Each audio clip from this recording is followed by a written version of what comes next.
If water goes away, we don't survive. If air is too polluted, we don't survive. When all human beings are gone, nature will regenerate itself in a completely different way.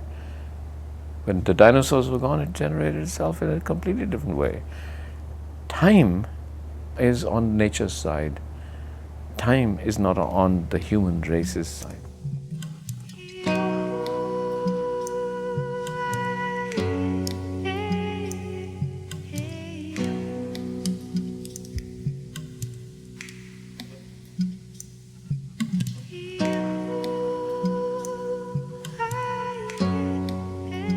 For a long time, we used to make fun of people who wanted to talk about the environment. We called them little old ladies in tennis shoes.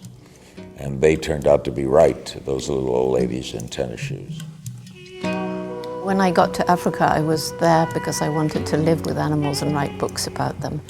Dr. Leakey, my mentor, had been looking for somebody to study chimpanzees as being the beings most like us. Flying one day in a small aircraft over the whole area above Gombe National Park. All the forest that had been there when I arrived in 1960 had gone. There was terrible environmental destruction, soil erosion. So the question came into my mind, how can we even try to save these famous chimpanzees if the people are struggling to survive? We have become who we are by using our brains. When man first started moving out of the forests where he began, he was faced with all kinds of very fierce and savage creatures with sharp claws and sharp teeth. And it was the brain that enabled him to survive at that time.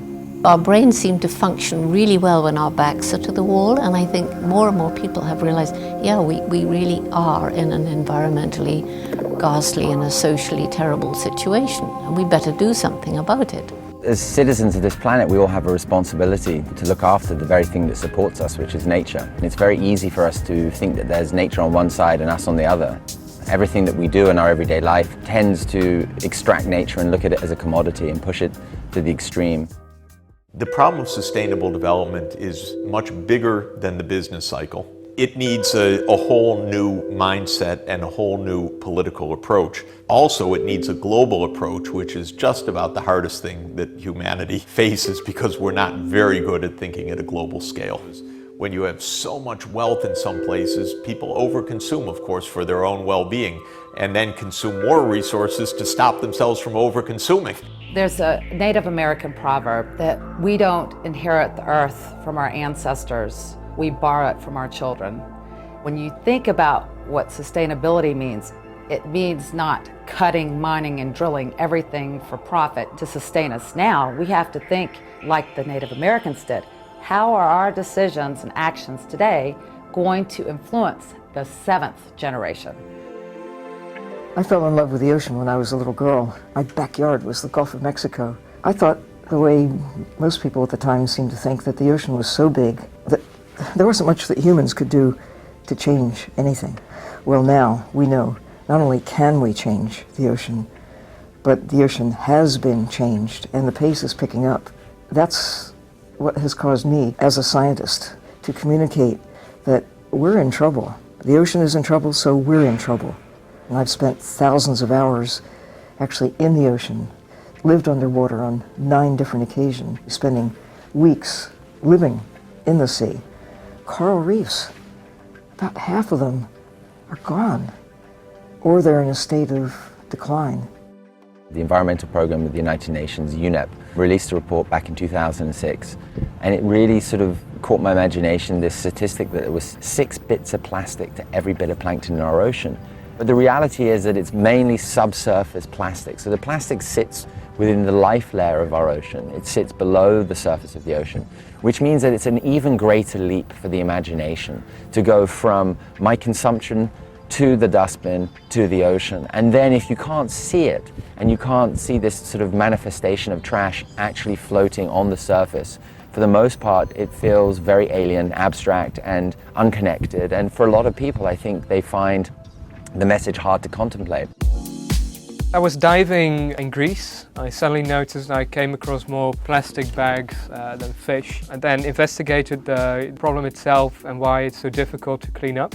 I've invented a method to clean up almost half the Great Pacific Garbage Patch in just 10 years, using the currents to my advantage. Instead of going after the plastics, we attach a floating structure to the seabed, and that first captures and concentrates the plastic before it can then get out of the ocean. From this Great Pacific Garbage Patch, where we focused our research on, almost half the plastic can be extracted within 10 years. So that is equal to about 70 million kilos of trash. I don't really view my age as a disadvantage to get these things done. I simply thought about how to tackle that problem and worked for a couple of years to bring it closer to reality. The internet really made this project possible, of course. Thanks to things like these presentations and crowdfunding, you can do an awful lot of things with limited amount of resources. About 75% of the PET, the water bottles that have value, actually end up going to landfill, which is a real shame. And about 500 million straws, plastic straws, get used once from your lips to the landfill. And it's totally irresponsible, you know, to be using all this one-use plastics. The use of each plastic bag or plastic water bottle is so short, yet the lifespan is so long, it outlives us. Part of the motivation behind creating Feed was to create a reusable shopping bag that would not only feed kids and give meals, but would really encourage people to use reusable bags. Try not to use disposable and single-use items. Try not to take more than I need. My house is pretty small. We either have hand-me-down clothes from my mom, or I get stuff from recycled things. But I've been off the grid for a couple of decades, and I don't use petroleum in my vehicles. When you talk about these things, it's really easy for people to get into a guilty mindset. Oh, I don't do that, or I don't do it enough, or whatever. And so really, what I do is when I try to make any choice, a regular, simple choice, I try to just think about the ramifications of its actions. It's not that complicated, and it's interesting to do. It's an interesting exercise. It helps you understand the world. The way we've learned more about the environment is through the media. And through people like Ted Turner, who ran CNN, started CNN all those years, who focused attention on it, authors who've written about it, people who've talked about it, but it's the media that has expanded the story. Whenever we do a film, we anticipate that there will be backlash of some kind. We did a film called Fast Food Nation. The food companies reacted, and places like McDonald's voluntarily began to show calorie counts in their restaurants in anticipation that there would be backlash against them from people seeing the film. Another film we did called Promised Land, which was about fracking. Before the film came out, the oil and gas companies issued a huge amount of propaganda to back up the safetiness of their efforts, and how they really weren't as dangerous as they might be portrayed in the movie. Oftentimes you get these entrenched interests that are trying to anticipate these films and get ahead of their messaging. For An Inconvenient Truth, we had an organization that put out an ad called CO2 is Life. This actually worked in our favor. I think people are pretty smart, and they see through propaganda kind of advertising, and it actually helped drive people to the theaters to go see our movie. There's always a backlash. We know there's always going to be entrenched interests, but if you're sound in your methodology and in your approach to the issue, that will actually help drive people to see your film. We all have a responsibility to do what we can to save the world. In order to do that, those that are in a position of influence, and the media is in a position of influence, have, in my opinion, have a responsibility to take a leadership position and to do everything they can to persuade their viewers to get with the program.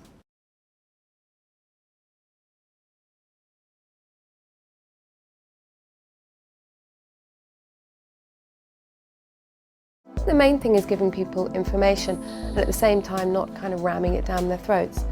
And that's what I would, that's what I find inspiring, is people that just bring it into their life and put their neck out on the line, get ridiculed, but at the same time are trying to make a difference. Air pollution was horrendous in 1969 and 70. Remember, there were no catalytic converters, lead in gas. We had incinerators that burned our garbage in New York City and all over the United States. The factories had no air pollution controls. You were constantly in dangerous air. New York City's buses were spewing diesel fuel. It was the culmination of the Industrial Revolution after World War II, really reaching its peak.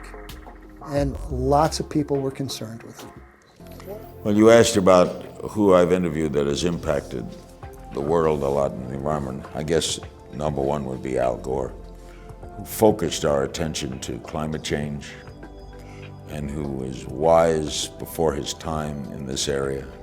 When I was a kid, my dream was to tell stories that would get people involved in the biggest issues of the world. I became an entrepreneur first, and along the way, I was lucky enough to be part of the founding team of eBay. And all of a sudden, I had more resources than I ever dreamt of. I saw Al Gore do his slideshow presentation on climate change, and on the spot, I pulled him aside along with Davis Guggenheim.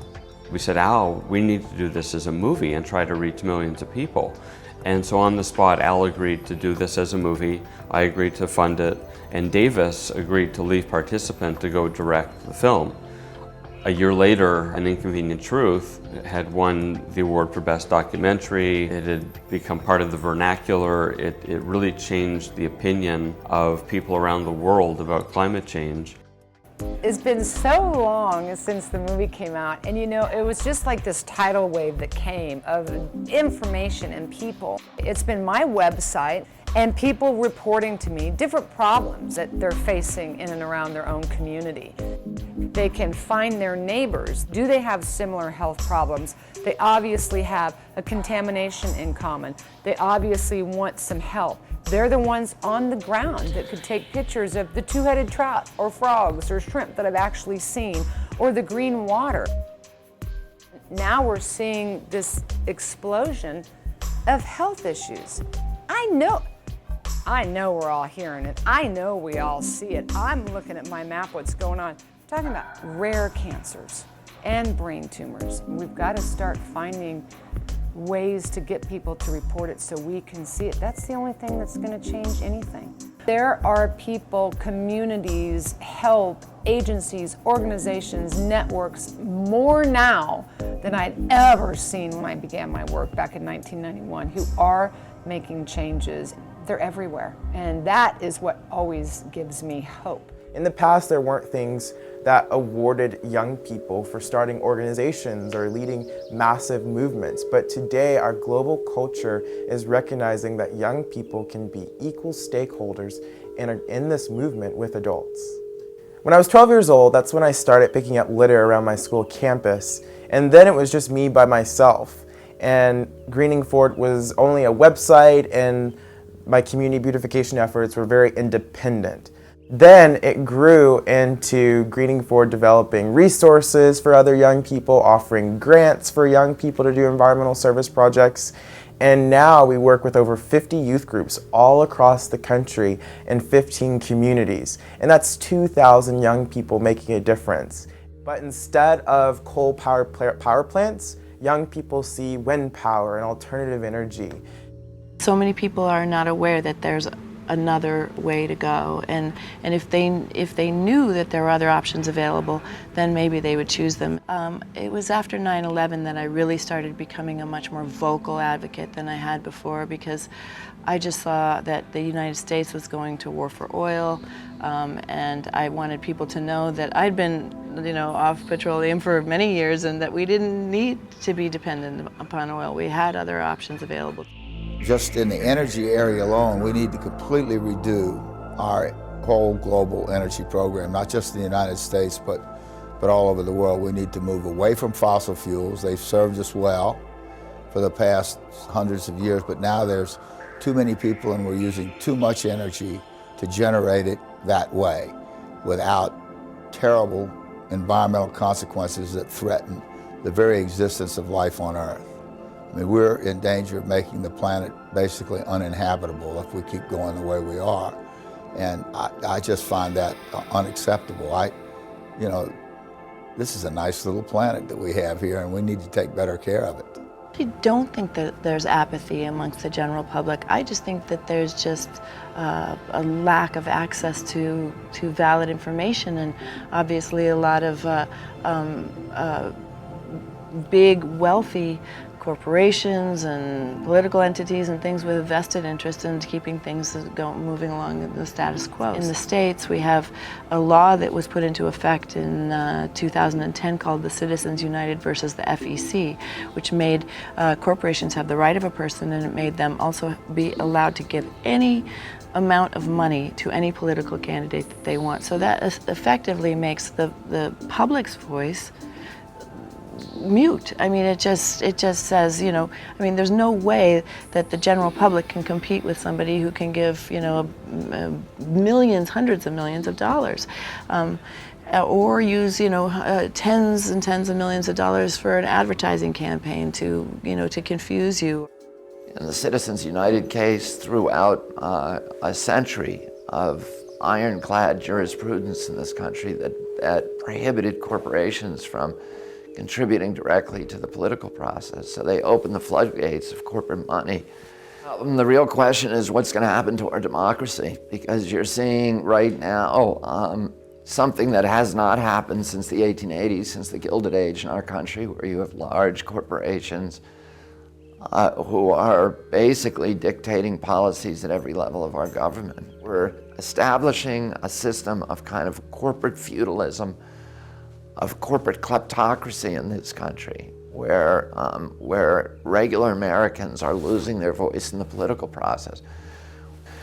Right now, we have a marketplace in our country that has been rigged with rules that were written by the incumbents, like oil, coal, and nuke, to reward the dirtiest, filthiest, most poisonous, most destructive, most addictive fuels from hell, rather than the cheap, clean, green, abundant, and American fuels from heaven.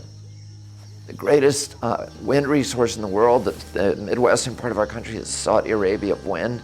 We produce enough wind in Montana, Texas, and North Dakota alone to provide 100% of the energy needs of North America 3 times over, even if every American owns an electric car. One of the things I've done over the past 2.5 decades as an environmental advocate is to constantly go around and confront this argument that an investment in our environment is a diminishment of our nation's wealth. It doesn't diminish our wealth. It's an investment in infrastructure, the same as investing in telecommunications and road construction. It's an investment we have to make if we're going to ensure the economic vitality of our generation and future generations. We're not good planners. We're getting better at it. People are more aware of what's around them, more aware of health, and that's through media. And people like Michelle Obama and others who have led the way. People like the Ted Turners and others who have paved the way, in a sense. Keeping Michael Bloomberg in New York, very important, about the right foods to eat, the right kind of diet to give our children. Children are more aware of it. We're growing in that. We're doing a lot better. If it doesn't make business sense, nobody's going to do it. The environment is part of public health. It's the air we breathe, it's the water we drink, it's the roads that allow or slow down commerce. It's a future that I'm going to leave for my kids. What C40 does is it makes it easy to share best practices. It gives some cover to those who are trying to affect change, saying, look, other cities are doing it. Here are examples, and here are the results of what they've tried to do. And so as a convener, as a distributor of information, as a supporter, that's really what C40 does. We don't go in and tell any city what to do. We just tell cities what others have done and what the possibilities are and what the advantages and disadvantages of doing anything like that is. There's ways that we can limit susceptible populations exposure to bad outdoor air. But we have to be educated, we have to share the information, we have to come up with programs in schools until we can get policy right and our legislators to advocate for the children in our community. We're going to have to do it ourselves. Mothers and Others for Clean Air focused on cleaning up diesel-burning school buses. We've retrofitted about 1,200 in about 20 different school districts in Georgia. The diesel emissions are highly toxic and carcinogenic, so you don't want your kids sitting in a box filled with this really bad air for a couple of hours a day in some cases. Just think about what the Prius has done. 10 years ago, the fleet average was something like 23 miles to the gallon. It looks like it's going to be accepted to have a fleet average of 53 miles to the gallon within 15 years. And why did that happen? The energy crisis, the fact that the cars that America were making weren't selling anymore, and all of a sudden, a revolution happened. And now we're making streamlined, efficient cars that will be a big help to this country in meeting its climate obligations. If we lose the environment, we lose everything. So it is, if not the top priority, a top priority. It's very important that the CEO gets it straight, because if he or she gets it straight, then there's a good chance that the whole corporation will get it straight. If the leadership is bad, then it's very difficult, much more difficult for the corporation to do good if the top leadership's not good. You know, we're in the airline business. The airline business is a dirty business. It emits carbon. It's an essential part of people's lives. And so the ideal situation is that the airline business continues, that it continues to grow, but that we fly on planes that run on fuel that is not damaging our environment, an algae-based fuel and an isobutanol-based fuel, that one or both of those may power, our planes going forward. If you have a major enemy like carbon, and some people say it's a bigger threat than World War I and World War II put together, then you need a war room. You need a center which looks at every single way of attacking that enemy. So we set up the war room in Washington. We've got entrepreneurs running it. We've taken the 25 biggest sectors in the world that emit carbon, and we're not attacking those sectors. We're, as business leaders, we're working with each of those sectors to help get each of those sectors get a gigaton of carbon out of their sectors. And if they do get a gigaton of carbon out, they may be more profitable. So it needn't necessarily be a punishment for them to have to do that. Overwhelming evidence seemed to indicate that we were creating a problem and that we needed to do something about it. So I decided to do something about it. I was in business for many years. I started the North Face company years ago, decades ago. I sold that. I started the Esprit company. I sold my interest in that company about 21 years ago. And I've been forming, in those last 20 years, foundations, sort of periodically. But we narrowed our focus down over the years to biodiversity, to technology criticism, to publishing and agroecology. I'm particularly very interested in agriculture, and we have a number of farms ourselves, family farms. We believe that if agriculture can't be turned around from this chemically intensive industrial agriculture that we have today, that there'd be no reversing the environmental crisis. Agriculture occupies more of the landscapes than any other economic activity. And it's degrading soils. Soils, of course, are the foundation of everything. That's led me to get really involved in agriculture. The farmers in Iowa have to drink bottled water. They can't drink water out of their wells because they've poured so much pesticide to kill the grasshoppers and other insects on the corn that the whole state is poisoned. We use more pesticides in the United States than anywhere else. We put, in my opinion, way too many chemicals on the land, particularly pesticides, where we're trying to kill the insects. But when you kill the insects, and we have done that in lots of places, you kill the birds too, because the birds have nothing to eat. We're poisoning our children, and between the poisons that we pour on our crops and the poisons that we put in the atmosphere from fossil fuel burning, the mercury and the other things that come from burning coal and burning oil. Turning the ground over is the worst thing you can do. What you're doing every year is you're upsetting what nature's trying to build. You know, there's a whole world in a handful of soil, and you can either make that healthy or you can basically sterilize it. And healthy soil is what it takes to grow something. So, you know, if you don't turn the soil over, we hold nutrients in place better, so we have better water quality, considerably less emissions, because we go over the field 3 times a year instead of 7 times a year. And if you start doing that on a global scale, that's a big contribution. It isn't just about agricultural productivity. It's about, you know, water quality and air quality as well. All foundations have a huge responsibility and obligation to make sure that you're very transparent about what you're doing and why you're doing it. It's a big experiment. We've brought some really talented people together. We're going out and trying to solve problems that people have failed to solve for centuries. Well, we're going to fail a lot of the time, but that's okay if we're making progress while we're doing it. In slums in the rest of the world, the water comes in tankers 3 times a day, and girls and women and young girls stand in line for 4 hours and then fight over the water and pay 10 times more than you pay in New York or Los Angeles or I pay in Mumbai. And they are even lucky. In 80% of the rest of the world, people walk 10 miles a day, 12 miles a day in the hot sun to find water from wells and bring it out. And they are even lucky. The least lucky ones are the ones that have to dig holes and wait to get water out that has been polluted by mines and then fall sick and die. A lot of the people in Rwanda who live near the forest communities have to go into the forest to get any clean water. And so they send usually the kids, because the parents are off working, so they send the kids out into the forest, and it takes all day, so they miss school.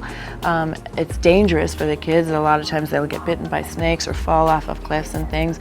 And then the kids, when they enter the forest, can accidentally get sick, because if one of the animals in the forest are sick, then they can get sickness, and then also it's endangering the habitat and the livelihoods of the last mountain gorillas in existence, which are only a few hundred, and because they don't have any immunities to the human diseases. So if we have a simple cold, when you go in there, you can get it and wipe out the entire rest of the mountain gorilla population. Finished, done in one fell swoop. So we went over there for World Water Day to help support a community-built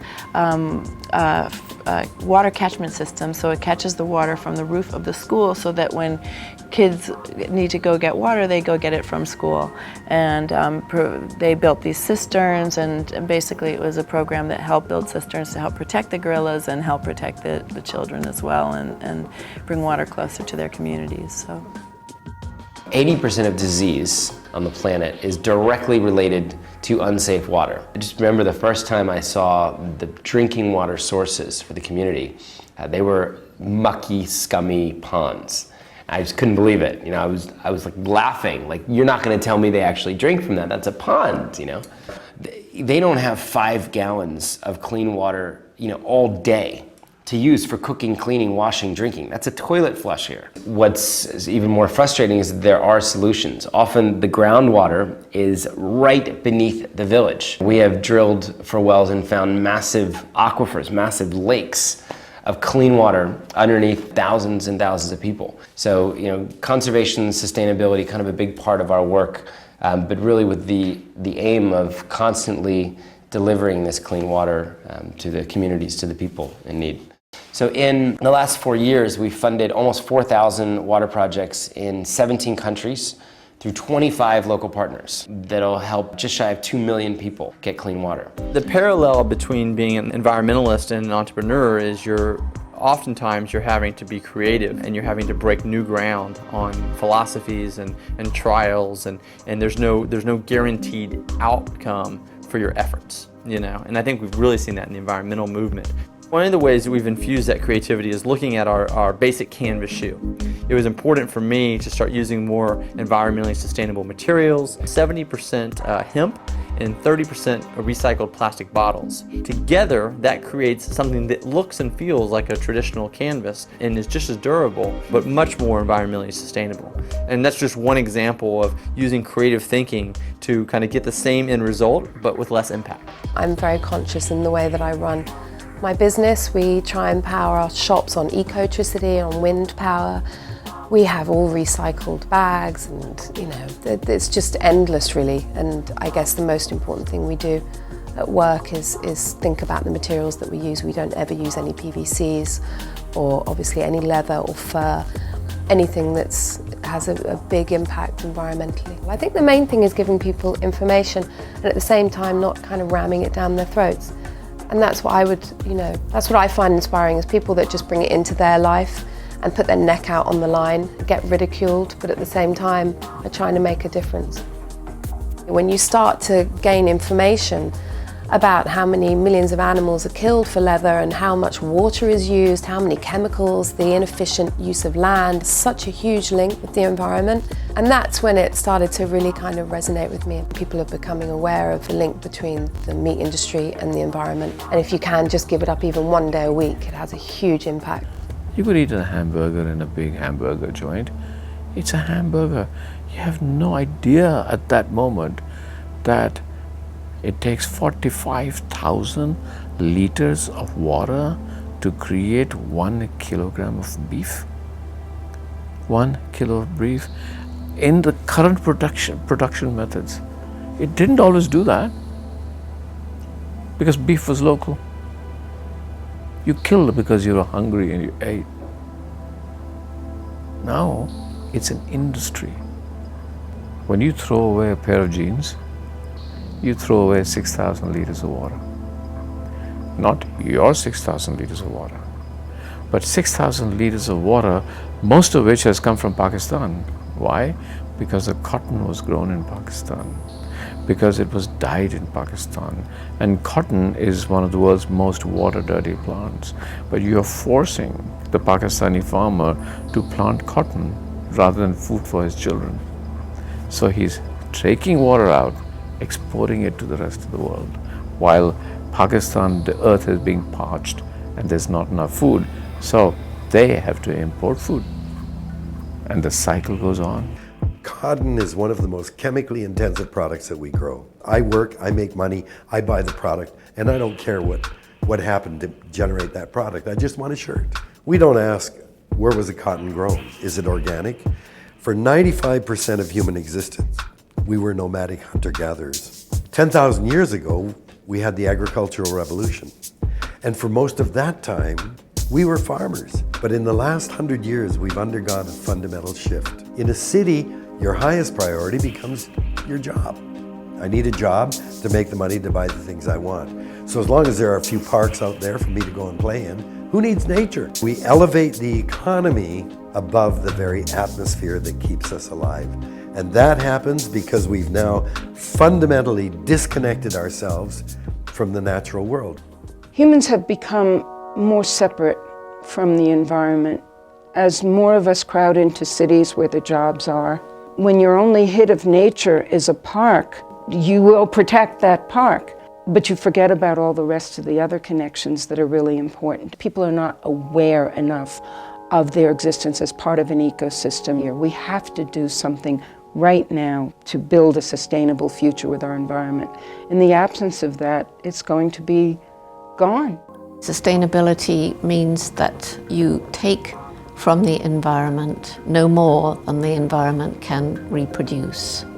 So that you could go on theoretically, I could go out in the woods and I could live forever just eating a few berries, and it would be a sustainable lifestyle. It starts going wrong when you get hundreds of people living in the woods eating a few berries. It suddenly isn't sustainable anymore. A lot of us are religious and we look forward to going to heaven and spending the rest of our time there. But what if we are in heaven? You know, this world is so nice. So if you go travel around and go to the Himalayas and go to the rainforests and go out to the coral reefs, and it's all so beautiful and interesting and diverse. I mean, it's just just would be a terrible shame to ruin it. Travel does certainly help open our hearts and minds and better understand and appreciate the plight of people, other circumstances, and particularly wildlife. In the Cederberg Mountains of South Africa, where we have 10,000-year-old rock art, we're working to protect and resurrect the Cape leopard, which is almost extinct. We recently spent some of our own money to rebuild the small town that's there that about 100 staff and their families live in on the property, so that they really had a wonderful quality of life. There's a school and a chapel there. We started the Tread Right Foundation. We choose projects around the world that help protect our planet, the environment, wildlife, and the cultures of these incredible places that travelers visit. On the wildlife side, we're working with Wild Aid, which does an incredible job of communicating and trying to educate or provide knowledge to people about how limited our wildlife is, particularly elephants, rhinos, tigers, sharks, and so forth. There's that fine line of not preaching to a guest or interposing or interfering with their stay. And it's the same with our companies that take people on holiday. That's why we take our profits and we put it into our foundation. If we can all leave the world a slightly better place, then we have left our mark on the world in a good sense. I got to go to Mongolia after I hosted one of the early political delegations to come to the US after they became a democracy in 1990. It's probably one of the largest nomadic-based populations that still survives, horse-based as well. When I got to see the places I'd read about and the countryside and this vast open space, it became even more pronounced the necessity for conservation of this kind of beautiful, wild, unspoiled places. Some of the last wild places left in the world are in Mongolia. We always were trying to raise the benchmark in Mongolia for sustainability as well as quality of service. I tell people that we are a conservation organization disguised as a tour operator.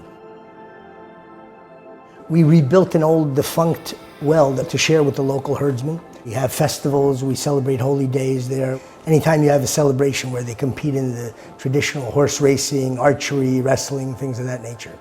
So I'm very proud that the lodge has become a community base as well. They live off the earth. They herd their herds, their livestock, and in this society when we try to drive Priuses and bicycles to work, these people are living a truly nomadic existence. A truly green existence. The idea was for Quixmana to be transformed into a self-sufficient, eco-sustainable property. So far the property is about 10,000 hectares, and of which 8,500 are for conservancy. Ecotourism should be sustainable, should be respectful, firstly, of the place where you are building your hotel. People who work for us here eat the organic food. Their children go to the school here that we opened 2 years ago. They know they feel protected here, they have good salaries, and I think we all take care of each other. We're just one big happy family. The biggest difficulty in growing our food here in Quixmana is not having it eaten entirely by all the animals, from the deers, the wild boars, the tejons, coatimondis. They're all enjoying about 60 or 70% of what we produce here. But it's nature tax, and it's our preferred tax to pay. Martin Rees, the royal astronomer in Britain, was asked, what are the chances that humans will be around by the end of this century? And his answer was 50-50. If you use the planet as a garbage can, how on earth do you think that we can remain healthy? We are utterly dependent on air, on water. I've seen enough evidence and have talked to enough people much smarter than me that feel that we really are that there's still hope long term, but there are going to be some much greater negative effects in the next 30 years than anyone has really come to grips with, or that the public has fully realized. It's really true. We have maybe 2 generations to get this right before the extent of destruction is so large that we're going to be scratching our heads, those who survive, and say, what did we do to this planet? We're one large interconnected species, and the sooner we realize that issues that are going on that may seem far away and affect people other than ourselves, the reality is it affects us all. And what seems like an outbreak of some epidemic of some kind in Africa that has no bearing on your life could tomorrow turn into a worldwide pandemic that has a huge bearing on your life.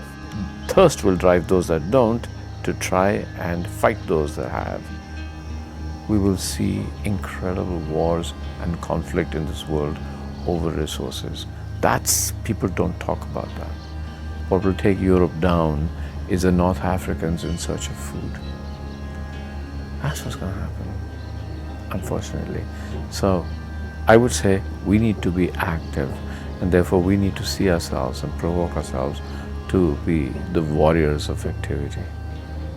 We're going to have to change our whole view of life, responsibility, understanding of the planet, and our technology systems. So sustainable development is about life choices, what kinds of diets, what kinds of transport, what kinds of urban design and settlement patterns we have, how we live, how we move.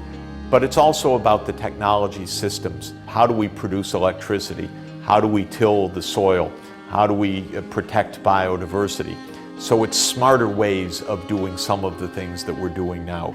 There's a lot of promise in technology. We can certainly make things more affordable, more efficient, more readily available. All those things can come. But already we have all the tools we need to start the process of solving every single crisis that we're facing.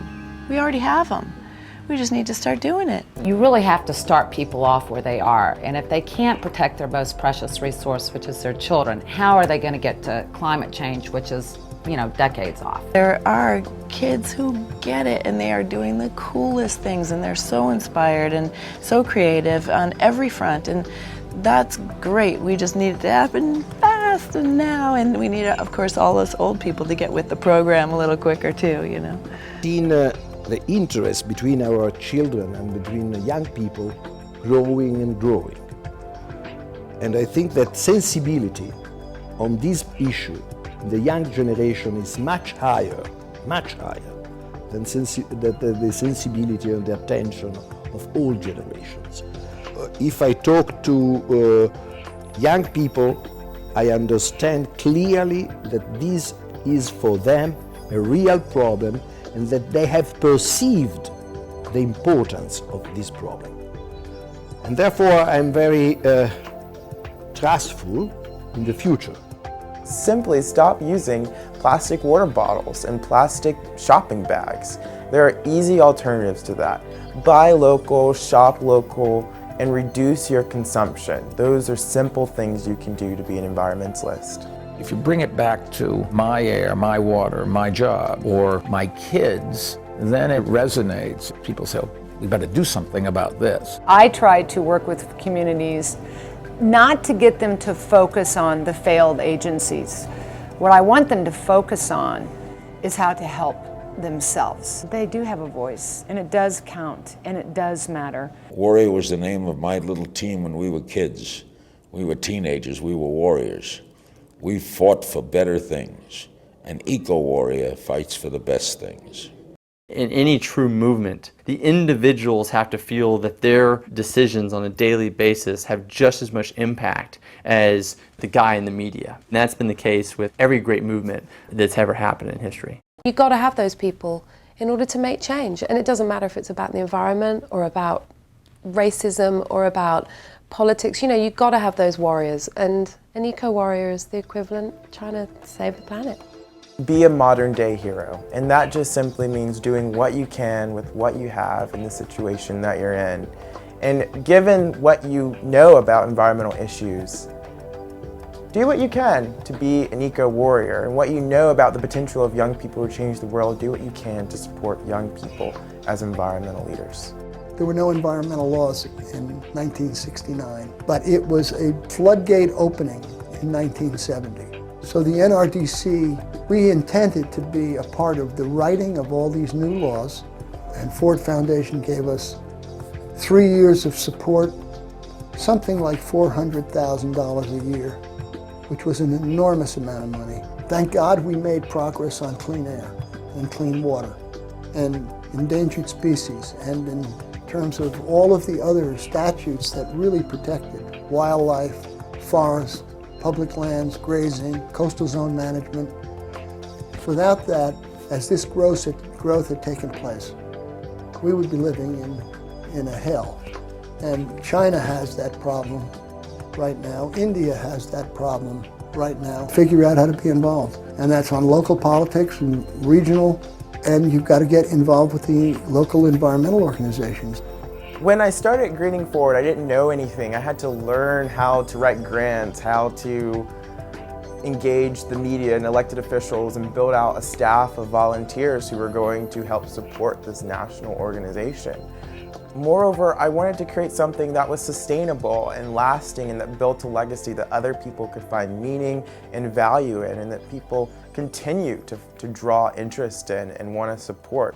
EcoWarrior is somebody that wants to fight for this beautiful planet, to make sure that when they die, they've left the planet in a better place because they've lived than if they hadn't lived.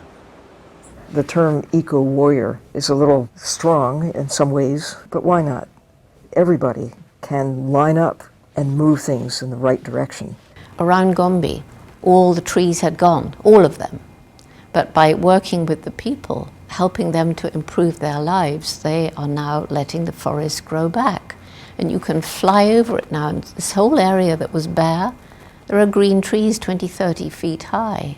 Rivers that we've completely polluted can be restored. I know, I've seen it. Animal species on the brink of extinction can be given another chance. It's very inspirational.